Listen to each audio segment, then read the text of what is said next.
Djambo la famille, encore une fois, la police vient de frapper. Un homme est mort assassiné par la police en Mauritanie. Vous vous souvenez sans doute de la mort récente de Soufi Soumaré qui avait indigné toute la Mauritanie. Soufi avait été purement et simplement assassiné d'après l'autopsie. C'était au mois de février. Un autre jeune père de famille vient d'être assassiné de la même manière. Omar Hamadi Diop, d'après le témoignage de l'ami de son frère que voici, dit que le défunt Omar avait appelé son frère pendant qu'il était ensemble pour lui dire qu'il vient d'être arrêté par la police. Le frère l'aurait rejoint accompagné de son ami qui parle là du nom de El Haj Ali pour soutenir en sachant comment ce genre de choses peut finir. Arrivé sur les lieux, le frère lui explique que la police l'a arrêté parce qu'il avait un sac rempli d'argent, plus d'1,5 million d'ouïes. Ils lui ont demandé l'origine de l'argent, il leur a expliqué qu'il est un homme d'affaires et qu'il vient de vendre ses voitures. Les trois hommes constatent qu'en fait, ce que les policiers veulent, c'est avoir leur part de l'argent. Ils veulent le rançonner comme c'est la coutume de faire en Mauritanie.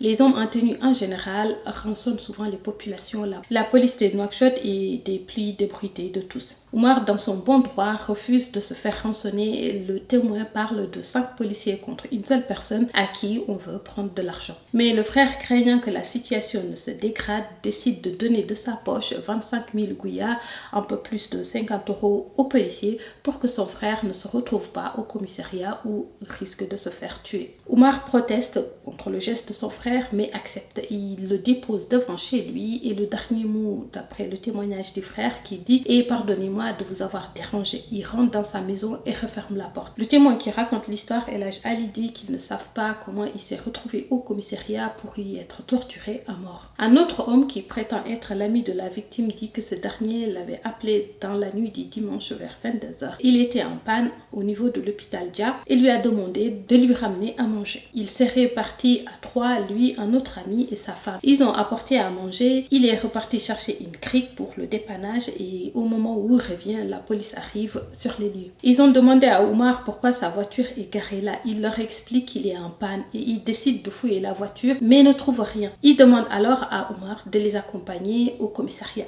Et la victime demande pourquoi il devrait les suivre. Les policiers répondent que c'est le commissaire en personne qui veut le voir. Pourquoi le commissaire voudrait voir un homme qu'il ne connaît pas ou alors est-ce qu'ils le connaissent? Et comment ils savent qu'il est à cet endroit précis, à cette heure précise? Est-ce que c'est les mêmes hommes qui l'ont arrêté plus tôt et qui l'auraient suivi? On ne sait pas. Quelqu'un aurait filmé l'arrestation du jeune homme dans le film que vous voyez là. L'ami de Omar aurait alors proposé aux policiers de conduire Omar et un des policiers avec sa voiture au commissariat.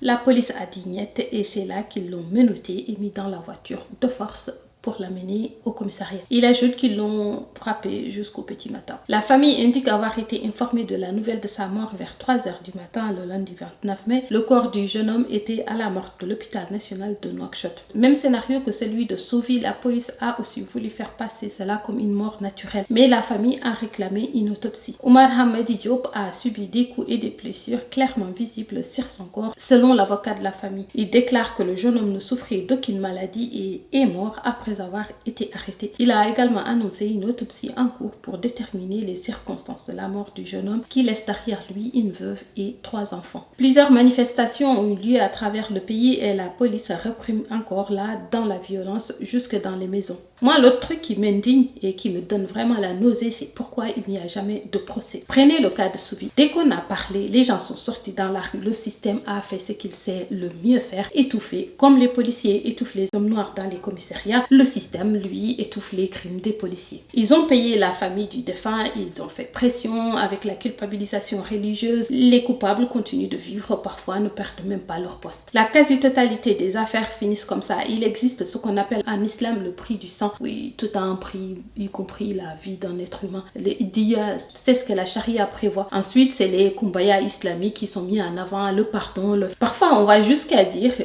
Tu as le droit de ne pas pardonner, mais si tu meurs, tu vas rester dans un endroit sombre, la tête suspendue dans le vide, en attendant la confrontation avec celui qui t'a fait du tort. Finalement, tu as plus envie de prendre l'argent, de pardonner, de profiter de la vie que de te retrouver à souffrir parce que tu refuses de pardonner. Sans parler du fait de comment Dieu et son prophète aiment les gens qui pardonnent. En fait, tout est fait pour que la vie des gens mauvais se passe bien. Ensuite, on enterre l'affaire à coups d'argent sans procès et recommence quelques mois plus tard. Maintenant, je m'adresse aux familles des victimes. Cela fait quoi de vous nourrir de l'argent du prix de la vie de vos enfants? Surtout sans prendre même la peine de lutter pour que la justice lui soit rendue. C'est ça l'amour que vous avez pour eux? Parce que payer, donner de l'argent sans procès, c'est de la corruption. En fait, on vous paye pour que vous fermiez vos gueules. Vous avez été acheté pour que votre frère, votre soeur, votre papa ou votre maman ne puisse pas avoir droit à un procès à la justice. Voilà ce que ce système est en train de faire de vous. C'est littéralement manger la chair de vos proches et en même temps vous contribuez à l'impunité dans ce pays. Vous mettez la vie de tous les autres en danger puisqu'il suffit de payer. En gros, vous profitez de leur mort pour vous enrichir. Yon dans les gens, ils sont millions. Ils gagnent faussement même. Faussement même.